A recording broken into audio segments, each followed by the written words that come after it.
Monsieur Pozzo di Borgo, merci d'avoir accordé cette interview pour Démocratie du Web. L'objectif de cette interview est de nous faire connaître votre travail au niveau local. Pour nous permettre de vous situer, pourriez-vous me dire quelles sont vos compétences et comment vous vous positionnez sur Paris? Bien, je suis d'abord élu du Conseil de Paris à Paris. Et comme vous savez que les conseils de Paris doivent être élus dans un arrondissement, moi je suis élu du 7e arrondissement. Donc nous sommes ici. C'est l'Assemblée nationale, c'est l'arrondissement du pouvoir, puisque c'est là où il y a Matignon, les ministères.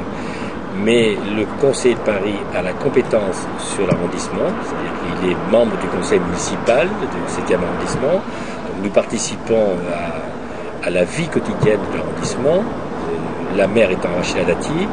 Je suis également conseiller de Paris, conseiller général. Le conseiller de Paris, c'est un statut un peu à part en France. Il est conseiller municipal de l'ensemble de la ville de Paris et du conseil général de Paris, puisque Paris est un conseil général et un conseil municipal.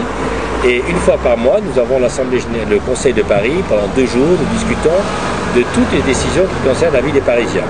C'est un élément, je vous dis, j'attire attention là-dessus. Ce conseil de Paris, d'ailleurs, est de plus en plus médiatisé. Et notamment pour tous les spectateurs, enfin tous ceux qui vont sur Internet, ils ont intérêt à regarder ce qui se passe. Parce que la véritable décision sur la vie de Paris se prend au Conseil de Paris. C'est-à-dire tout ce qui concerne les problèmes de voirie, les problèmes de budget, tous les problèmes de santé, les problèmes de toute la vie quotidienne des Parisiens, les décisions sont prises au Conseil de Paris. D'accord. Voilà. Et au sein du Conseil de Paris et dans le 7e arrondissement, vous représentez quel groupe?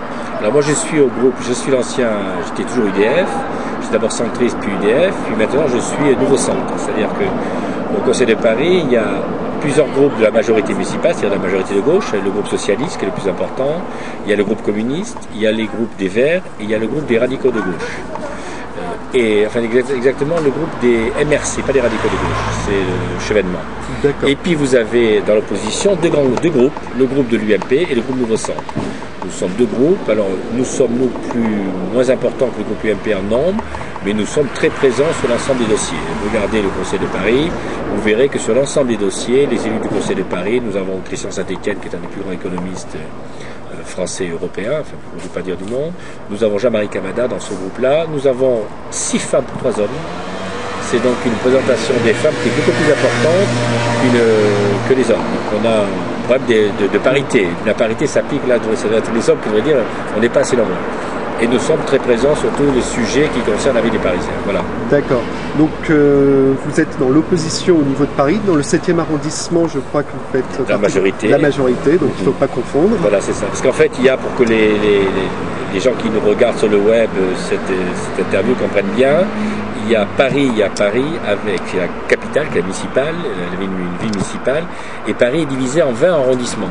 Alors, il y a 12 arrondissements qui sont gérés par la gauche, et la majorité de gauche, puisqu'il y a les communistes comme les socialistes, et puis il y en a 8 qui sont gérés par l'opposition, c'est-à-dire par le Nouveau Centre et l'UMP. D'accord.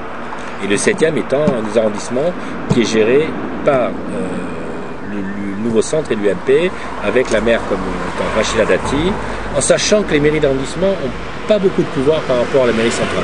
C'est un des gros problèmes que l'on va avoir d'ailleurs, c'est un des thèmes que l'on va défendre au niveau du Nouveau Centre, c'est qu'on souhaite que dans le prochain test qui va intervenir sur le Grand Paris, on sait que le président de la République, le 29 avril, va donner ses grandes orientations, et après ça, il y aura un texte de loi qui va passer au Sénat ou à l'Assemblée, et je sais que quand il va passer au Sénat, moi, mon idée est de commencer à voir à quelle mesure nous ne pourrons pas réformer le statut de la ville de Paris, qui dépend d'une loi qui a été faite en 1982, qui est la loi PLM, enfin la loi Paris, Lyon, Marseille, qui donne un statut particulier de municipalité à ces 3 villes, Paris, Lyon, Marseille, mais qui est un statut, je veux dire, pas très net au niveau juridique, parce que vous avez tous les pouvoirs à la mairie centrale, pratiquement pas de pouvoir à une mairie d'arrondissement.